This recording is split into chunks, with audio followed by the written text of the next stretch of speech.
Merci Monsieur le Président. Monsieur le Ministre, effectivement, nous répartissons la tâche de contrôle et avec Loïc Hervé, nous avons en charge la sécurité civile et en particulier le sort des sapeurs-pompiers dans cette période si compliquée.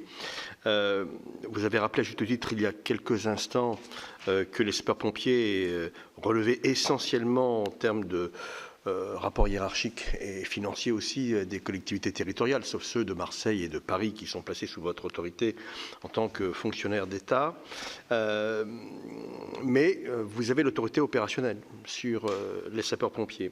Et donc la question que je voulais vous poser en premier lieu était de savoir quels moyens de protection ils pouvaient espérer bénéficier dans les opérations aujourd'hui qui sont d'urgence sanitaire que nous connaissons.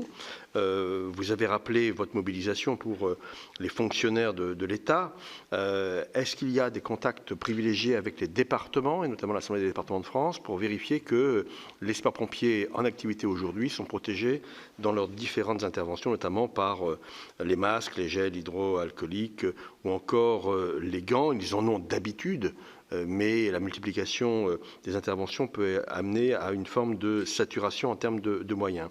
Puis une deuxième question, vous avez évoqué le ramadan, prévu pour le 23 ou le 24 avril.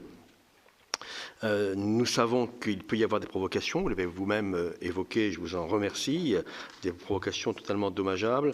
La question que je voulais vous poser, c'est est-ce qu'il y a aujourd'hui une réflexion sur les risques de guet-apens dans le cadre de ces provocations qui pourraient bien sûr toucher en particulier les sapeurs-pompiers. Il est clair qu'il n'y aura pas de rassemblement, en tout cas officiel, mais dans les quartiers prioritaires de la ville, que je connais bien pour en avoir été le ministre de cette politique pendant 3 ans, je sais qu'il peut y avoir des débordements et dans lesquels les pompiers seraient les premières victimes potentielles. Monsieur Hervé. Merci Monsieur le Président, Monsieur le Ministre. J'aurais donc 2 questions en complément de celles que vient de vous poser Patrick Kanner. La première sur les questions d'articulation de la compétence du SAMU avec la compétence des pompiers, puisque c'est quand même un sujet important. Et dans nos territoires, les SAMU, les SMUR sont amenés à intervenir et souvent les pompiers également, y compris notamment sur les questions d'évacuation sanitaire de certains centres hospitaliers vers d'autres centres hospitaliers de régions moins concernées.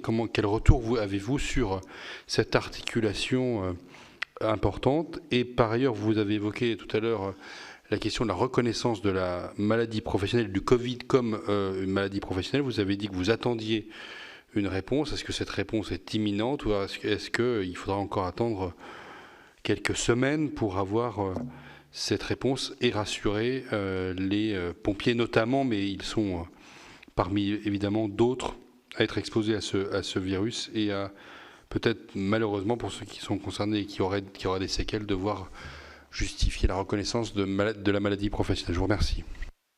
Monsieur le Ministre. Merci Monsieur le Président, merci Monsieur le Sénateur. Globalement, sur la mobilisation des sapeurs-pompiers au profit de la gestion de crise et de l'ensemble des acteurs de la santé, je vais évoquer une note que j'ai sous les yeux en vous disant que quand je l'ai lue, elle m'a impressionné. Et pourtant, je suis, comme vous, un élu territorial, local. J'étais administrateur d'un SDIS, et donc je sais la polyvalence des sapeurs-pompiers professionnels et volontaires. Mais ce que j'ai vu dans la note que je vais évoquer très rapidement devant vous, c'est vraiment cette capacité d'adaptation. Parce que ce sont des acteurs territoriaux avec des connaissances territoriales, personnelles, des liens, etc., qui travaillent à la fois sous l'autorité d'un conseil d'administration d'élus et en même temps du préfet. Et ça donne une culture qui est assez significative. Et je peux vous dire que leur engagement est total, personne n'en doute, mais en appui, en soutien sur toute une série de sujets. D'abord, ils ont assumé une administration de l'accueil, très vite. Partout où c'était nécessaire, dans un très grand nombre de départements, ils ont mis en place des structures intermédiaires d'accueil de patients vis-à-vis du monde hospitalier, avec des tentes, des postes, des postes médicaux avancés, des modules d'appui. Ils ont répondu, là aussi, avec une grande approche pragmatique, ils l'ont fait. Vous avez évoqué le lien avec les SMUR. Ils ont très vite fait un soutien à la couverture opérationnelle des SMUR. Globalement partout, mais pas partout. Parce qu'il y a des endroits encore dans ce pays où ça ne se passe pas bien entre les blancs et les rouges.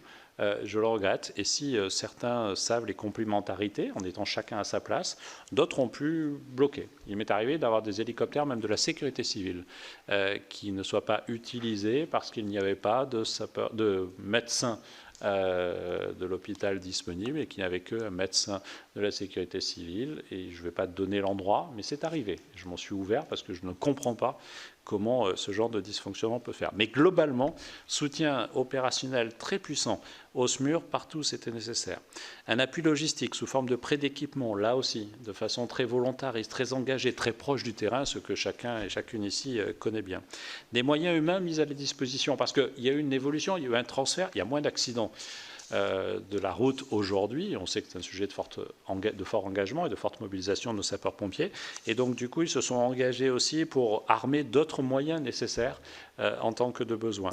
Ils ont apporté aussi un renfort significatif sur la régulation des appels et sur la régulation des appels du 15 en particulier, sur lequel normalement ils n'interviennent pas. Je ne vois pas le débat sur le numéro unique, mais nous pourrions peut-être après en tirer aussi quelques retours d'expérience et ce serait bien.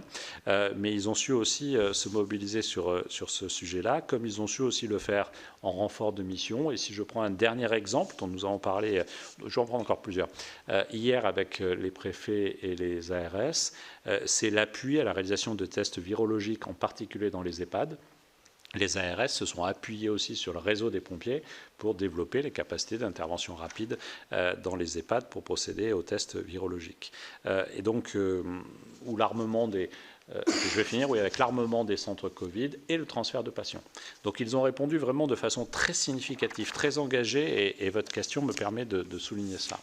Ensuite, il faut qu'ils aient du matériel, et je réponds à la question du président Caner. Il y a une doctrine pour les équipements individuels de protection et les dispositifs d'accompagnement que nous avons mis en œuvre. La doctrine distingue ceux que nous avons spécialisés dans le transfert de malades patients atteints du Covid, parce qu'ils ont aussi joué un rôle important dans les transferts, donc avec un niveau de protection très élevé. Et ensuite, toutes les autres situations où, là encore, ont été mis à leur disposition des moyens matériels, et là encore, laissés à l'appréciation. On revient au débat que nous avions sur les masques et les policiers. Les pompiers, qui ne sont pas placés sous l'autorité du ministère de l'Intérieur, font aussi preuve de discernement et d'adaptation. Il y a une doctrine qui a été discutée avec les SDIS, qui est la doctrine du 50 masques par semaine et par centre, qui permet du coup d'avoir cet équipement de proximité. Et en cas de suspicion de risque, je mets à part les transferts de patients atteints du Covid, parce que là, il n'y a pas de suspicion de risque, ils puissent faire en sorte d'avoir toujours ces moyens de protection. Nous avons mis en place, nous avons distribué 325 000 masques que nous avions dans notre dispositif, mais comme vous l'avez dit, la règle, c'est que ce sont les SDIS qui assurent le matériel. Globalement, je n'ai pas eu connaissance d'incidents d'alimentation. Par contre, j'ai donné des instructions au préfet qui étaient d'être à la disposition des présidents ou des directeurs de SDIS pour, s'il y a un trou dans la raquette, on voit comment on aide les pompiers à trouver cette solution. Et donc, du coup, sur ce sujet-là, je pense que les choses ont été plutôt claires. Il y a eu un renforcement des moyens, on n'en a pas parlé jusqu'à présent, pour l'outre-mer.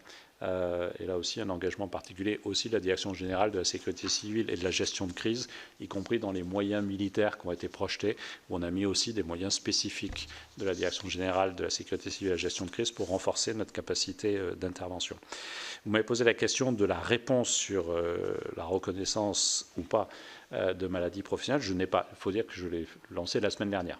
Donc je n'ai pas au moment présent la réponse sur ce sujet-là, tout comme je n'ai pas de vision précise sur le nombre de personnes dans le corps des sapeurs-pompiers atteints du Covid. Voilà, je l'ai de façon évidemment beaucoup moins précise que ce qui est le cas pour la police et la gendarmerie ou pour les personnels de préfecture. Et ici, il y a une question du ministre Caner, là, qui parle par expérience à la fois territoriale et ministérielle, sur les risques de guet-apens des pompiers. Je le disais tout à l'heure, vis-à-vis de nos forces de sécurité intérieure, on n'est pas sur un haut niveau de tension, mais il n'empêche que très régulièrement, on a des agressions de pompiers. Et là, on a renforcé les dispositifs, la cartographie territoriale. Ce n'est pas un phénomène nouveau, mais on l'a mise à jour et on l'a renforcé l'été dernier pour faire en sorte que quand ils vont sur des zones qui sont considérées comme potentiellement à risque, ils n'y vont qu'accompagnés par des policiers ou des gendarmes dans certaines zones périurbaines de compétences de gendarmes, et ils n'y vont que protégés dans ce cadre-là. Après, vous savez comme moi qu'aujourd'hui, quand il y a des guet-apens, généralement, on met le feu à une voiture pour faire venir les pompiers qui ne sont pas forcément la cible, mais qui sont des dommages collatéraux. Et ensuite, on attend que la police vienne, et c'est la police qui va être la cible. Donc ça, c'est un sujet de fond que vous avez connu en responsabilité, que nous connaissons, sur lequel il nous faut être très vigilants. Mais c'est vrai que les agressions contre les pompiers qui viennent sauver les gens, c'est toujours insupportable. Et ne négligeons pas quand même que dans plus de 50% des cas, l'agresseur, c'est la personne que les pompiers viennent sauver.